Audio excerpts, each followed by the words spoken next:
Welcome back, everyone, to Living the Questions podcast. Today, we're going to go on a journey. I think today's question that we're living into feels really tender to me, really near and dear to my heart, one that I am currently living into, one that I imagine I'll be living into in different ways throughout life.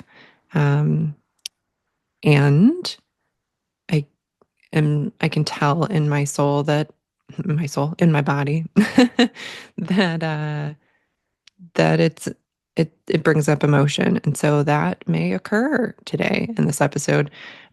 So leaving room for that, naming that. Um, the question for me may have many different, you know, may have many different variations to how one might ask it.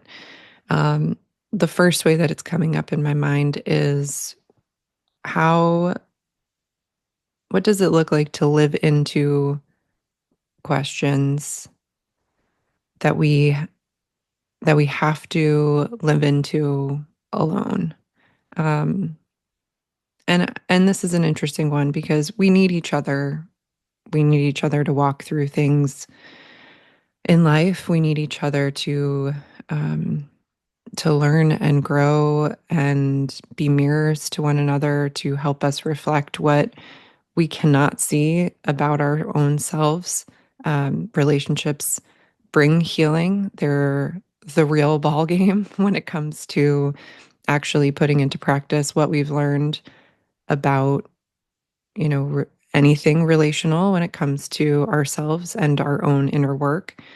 Um, we also can't do life alone. We're not meant to do life alone. We're not created like as a species to survive on our own like that. We're meant to do life together. We're meant to support each other and lighten the load for one another.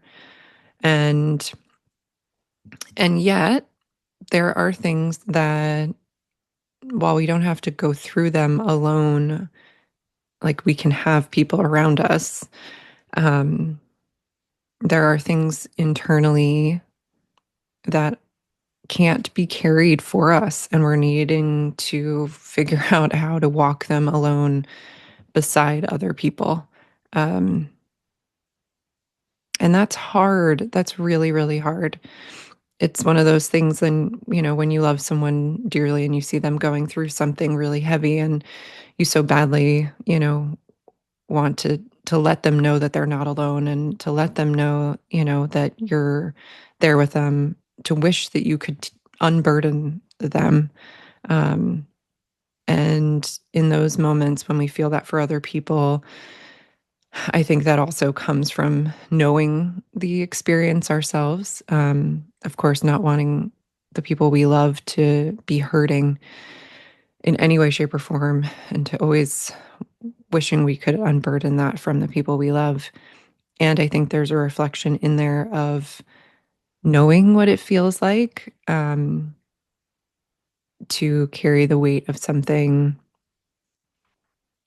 yeah, on your own, and not wanting that for another person, not wanting that for the people we love, not wanting that for anybody. And also, it's interesting because I find myself, there's this like space of learning to trust the people in our lives, and also when we walk through things on our own internally, in this way that I'm referring to, it feels like we we learn just how,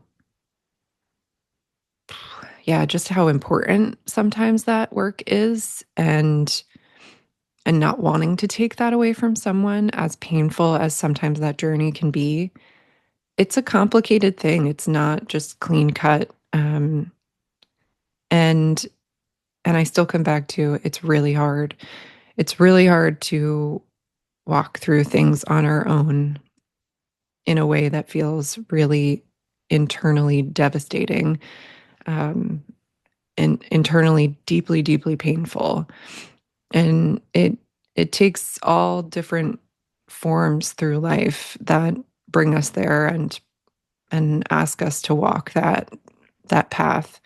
Um, Again, it's not one of isolation and um, and pushing people out. It's more of it can't be walked for you. It's something that only you can walk. You don't have to not let people in. There's a double negative in there. You can let people in that time period.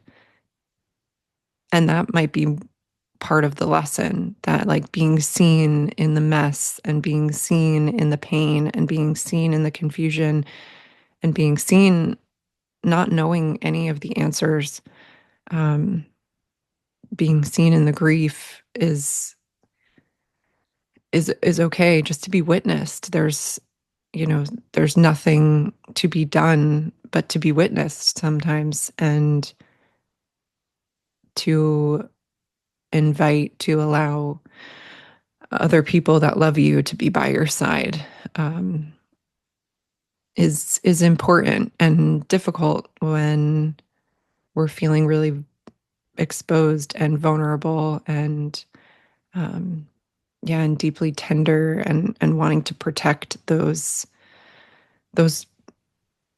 yeah, parts of ourselves that really need it, that like need that extra love. I just like naturally gave myself like a self hug thinking about that.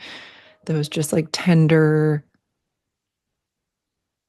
yeah, young parts of ourselves, those pieces that just really could use that extra love and care and protection around them. I heard something the other day that talked about vulnerability being defined as, as allowing someone, um, allowing someone to see you in a way where judgment could happen. I forget the exact words, but it was something along those lines where judgment could be present, that you're bringing something forward that someone very well could judge, and you're allowing that to happen. Not necessarily allowing boundaryless judgment of yourself. It's more like, I am bringing this forward, and I trust that I will be okay either way. If it's met with someone else's judgment, then I learned something there, and I can take really good care of myself about what I share moving forward, how I open, not to close myself off, just to discern where the spaces are that allow me to have breathing room to become more of my full self. So it's in that, dare of being, yeah, of being open and expressed, fully expressed, or more so fully expressed than maybe you've been before, and knowing that judgment could meet you there. It may, and daring to offer it out anyway, and seeing though that it could be met um, without judgment, and even if another person carries judgment, if they choose to bring compassion and curiosity first, even if a judgment comes up and then they choose curiosity, what a powerful thing for that person too, as well as yourself. So we never know, what invitations we're bringing forward for one another when we step more fully into ourselves. Um, yeah, and so I don't know. I guess as I'm talking this out, the journey does feel less alone, even though sometimes we need to carry things on our own. Um, we need to walk through things internally on our own that can't be walked for us. Um, a lot of what comes to mind is our grief journeys. Um, that is something that unfortunately there's no alternative way around it as much as we try. Um, and it's one of the most painful processes in human life. Grief is just a terrible, beautiful part of being a human. And the sorrow we feel and walk through, the anguish of it, the way that it just rewires parts of you, um, the way that it is just a gaping hole that's trying to figure out how to re-ground and establish itself, the way that life can just feel murky and foggy and confusing, and um, we're trying to make sense of it all in our brain, and our body and our brain are just in, a confused state. um,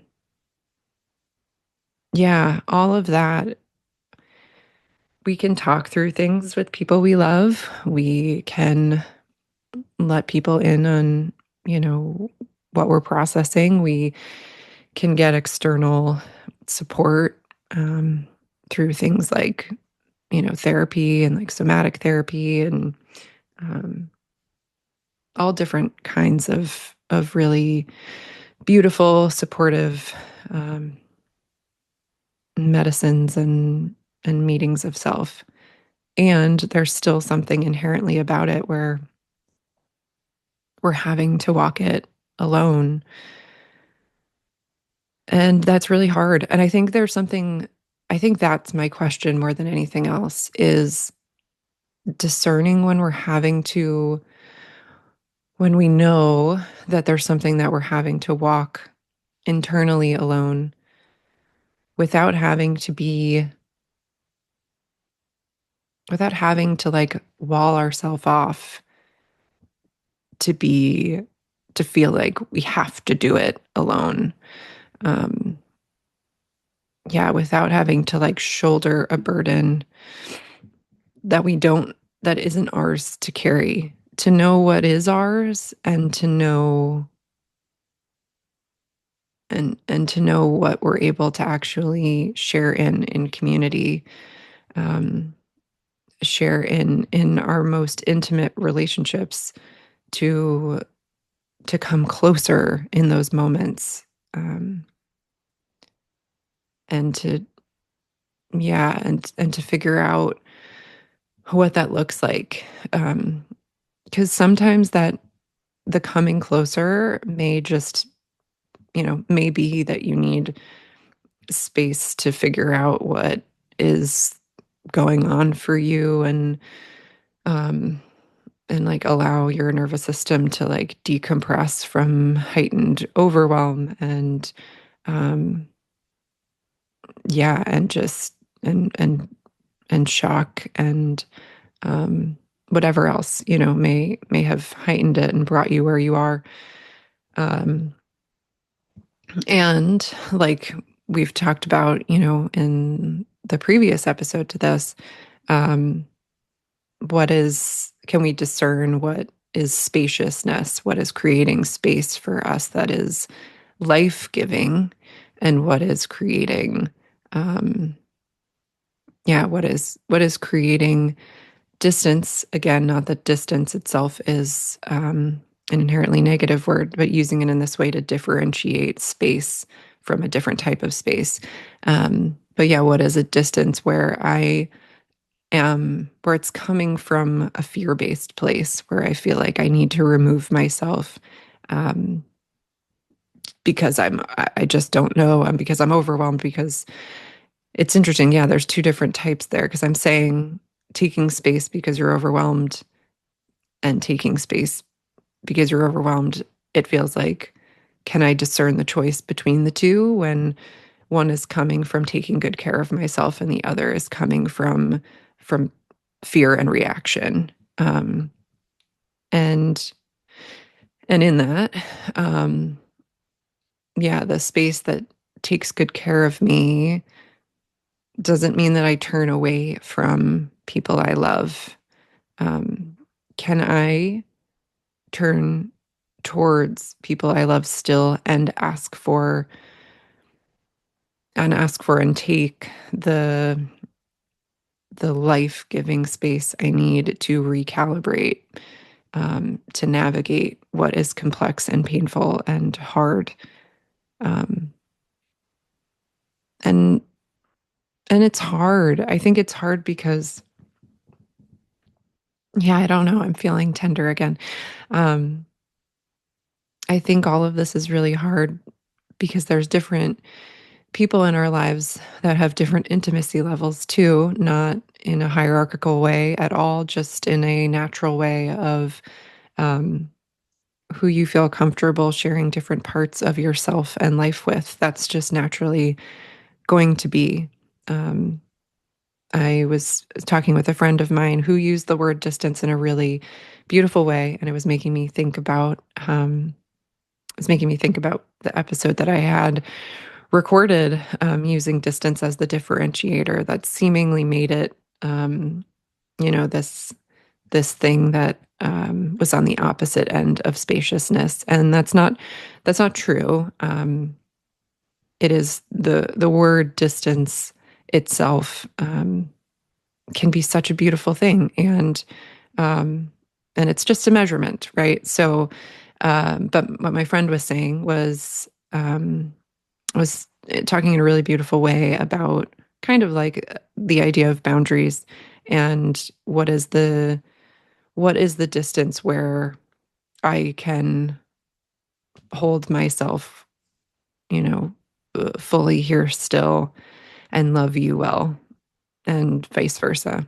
And that may shift and change over time in all of our relationships in our lives. And in that, it can be really hard. Um, it can be really hard when we're walking through something that feels so tumultuous personally, when it feels like we're having to carry a lot on our own internally, um, to like put out even a bit of vulnerability, um, because it feels really like almost unthinkable to, open ourselves up to anything more when it feels so tumultuous inside. So the thought of judgment, even for a second, when likely we've been internally judging ourselves a great deal, um, in this space, and other stuff is coming up that just feels too tender to add on. Yeah, vulnerability might feel unthinkable. Um, yeah, impossible even. And and man, that's such a tricky thing. That's such a hard that's such a hard thing. Um, and yeah, I think we just learn over time what is and is not sustainable by walking through things in harder ways than maybe they have to be walked through. It doesn't mean that the pain, um, or grief process is any less difficult. It just means that the learning inside of that, of unwalling ourselves, um, unblocking so that we can, be met and be maybe less alone in the moments that feel the most loneliest, um, in our lives, because we have to internally move forward in them by choice on our own, that no one else can do the work for us, and yet people can be by our sides. How do we allow and invite people to be by our side when we feel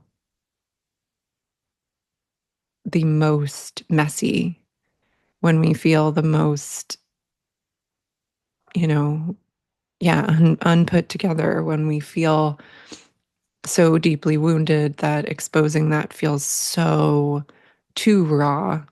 Um, yeah, I think I don't know the answer to that. I think it's I think it's about opening ourselves over time, um, when we just know we really need it, and it's worth daring to be open and vulnerable when it's not working to be walled off, and we reach, and and it's hard because there's no promise on the other end of that reach, and we might be met with, you know, not the compassionate curiosity that we hope for, not the loving whew, exhale to our system that would be really healing and wonderful. And it might create more of a wall at first if we're not met in those ways.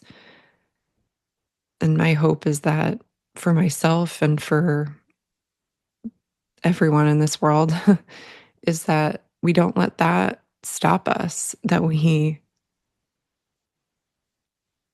recognize that that's not always the story, um, and that we see the deep human need of needing to connect, needing to,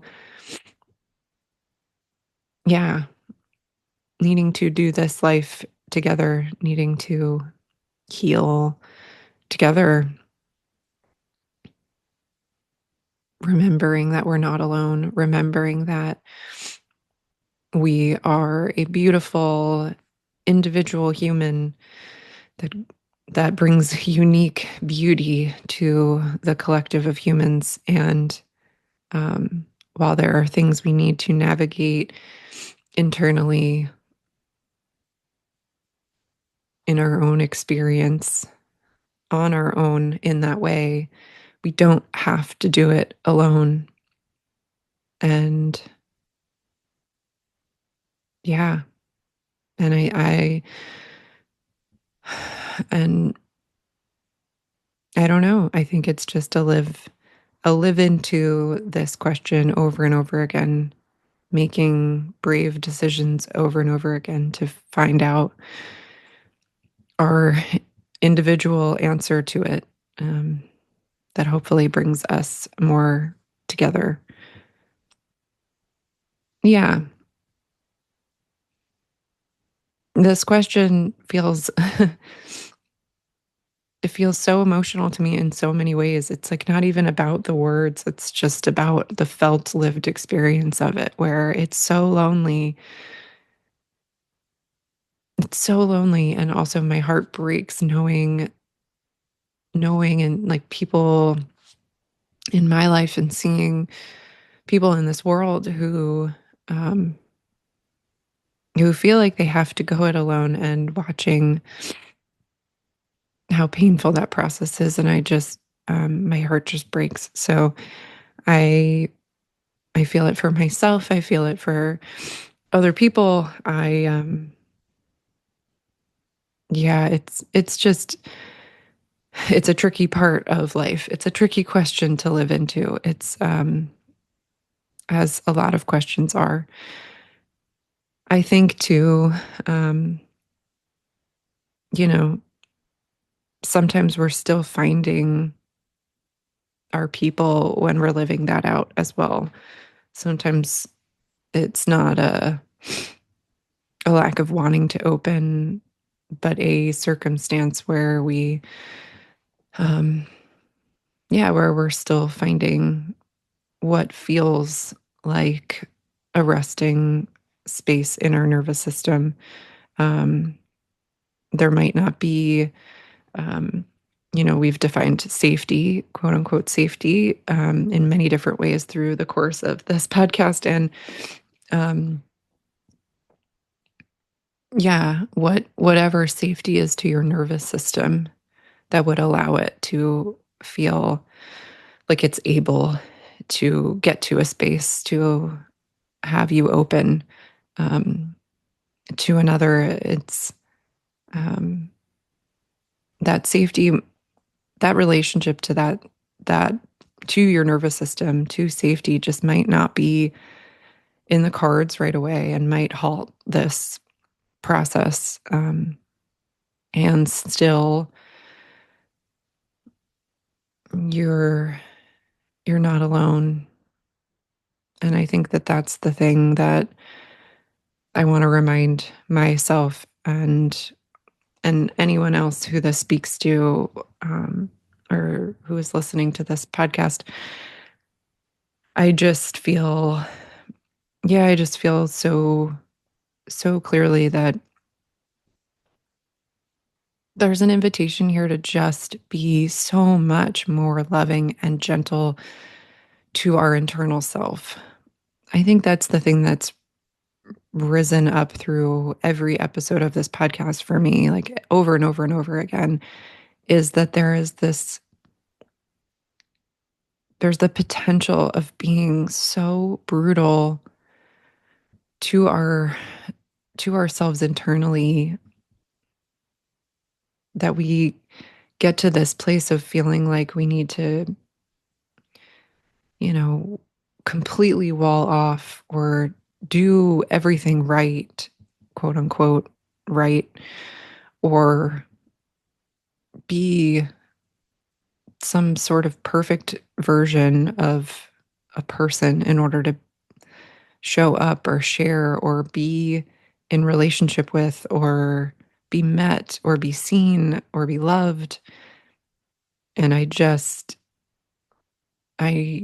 I see really clearly that that's not true.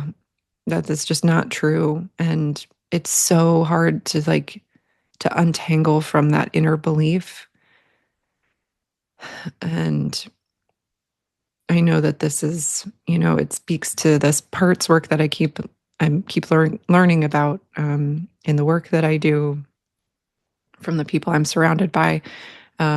This inner parts work of just all these younger and different parts of ourselves that live inside of ourselves, and who is the one who has the microphone, who's um, driving the car, um, at any given time, and can we learn to relate to those parts of ourselves with kindness, with curiosity, with the ways that we're, this feels full circle, in the ways that we're hoping that when we extend vulnerability and that openness, that we're met by another person. Perhaps it starts there. Maybe that is the next step of living into this question is, can I meet that internal part of me that's walking, the whole of me is walking through this painful process, and can I turn towards myself and meet that inner part of me who is, you know, who's being protective, and in those ways sometimes is doing things that it doesn't realize are hurting me. It's trying to love me, it's trying to protect me, and actually it's hurting me more. Can I turn towards that part of myself knowing that it can bring judgment and be vulnerable, and, in a space that feels like maybe it's the most tender of spaces to do it? It's the space where it's unavoidable to, my vulnerability is in there. And can I let it be seen there, of all places, first? Yeah. I think there's something there about, can I let myself, who can 1000% bring judgment towards myself, can I bring my vulnerability and openness there first, especially when I'm in confusion and pain and mess? And can I work to see myself bring compassionate curiosity there instead of the judgment, instead of judgment first? Or if judgment's there first, can compassionate curiosity come pretty close behind it? What does that look like? Yeah. And then with that, I'm very curious if we're allowing then, if there's more space to allow then ourselves to be met, even when we're having to walk through things internally on our own, in our own growth journey, in our own grief process. Um, is there more space then to allow ourselves to turn towards another and let them in, um, to turn towards another and let them just be beside us, to be a shoulder to just rest our head on for a minute, to be a space of reprieve in what feels like relentlessness, internally. Can we let ourselves be loved in this world? I think that is a huge question, one that clearly speaks very deeply to me. And yeah, I'm working to live into, and also I so deeply want to invite forward, beyond myself, for whoever is needing that question, this conversation, this process. Yeah, to be talked about. To if you're dancing with it internally for yourself as well. So yeah, with that, no answers, just further curiosities and a lot of heart and a lot of love and a lot of just gentleness and care around this conversation as we navigate it, as we talk about it here, as you carry it with you beyond here, as I carry it with myself beyond recording this and posting it. Um, yeah, just so much care here, which is, yeah, living into that invitation that can I meet myself with that compassion? Can I meet myself with compassionate curiosity? Can I make room beside the judgment that may come up internally for me out of habit, out of protection? Can I make even a little bit of room to bring compassion, to bring love, to bring curiosity, to bring spaciousness, to bring rehumanizing into how I view my own self, to bring just a little less pain and hurt. Yeah, to like really bring love and intimacy with my own self, to myself. Can I be open to that? And then in doing that, what does that open up for being able to share in that with other people, to be able to realize that even the things that we may need to navigate alone in a lot of ways internally doesn't mean we need to be alone during that process, that we don't have to be alone in every way. And that's the beauty of living this life on this earth and being interconnected. Can we allow ourselves to see that gift and experience it? And how are we blocked from that right now by our own selves? Yeah, that's the curiosity. That's the question I'm living into today, and for have been for a bit, and will continue to live into and unfold into.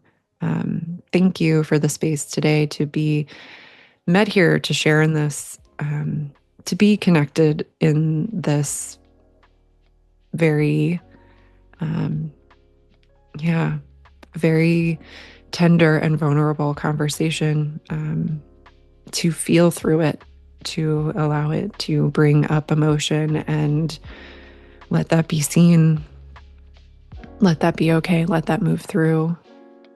let that be a part of being a human and walking through questions and life and our internal process and shared process. Yeah, thank you for that space today and sharing in it with me. Um, I hope this conversation met you wherever you're needing to be met today. I would love to hear anything that it brings forward for you if you're wanting to share. And yeah, I'm so grateful for this space. I'm so grateful for these conversations. I'm so grateful to not have to know necessarily where a conversation is going when I start every podcast episode, to just live into the conversation as it unfolds um, and the heart of what needs to be walked through at any given time when I'm recording. Um, I'm grateful for giving myself that spaciousness and seeing what comes from it, which feels brave and vulnerable a lot of the time. And thank you for trusting me with that and leaning into it with me with every episode you listen into. Yeah. And with that, until next time, thank you for being here, and I'll see you in the next conversation.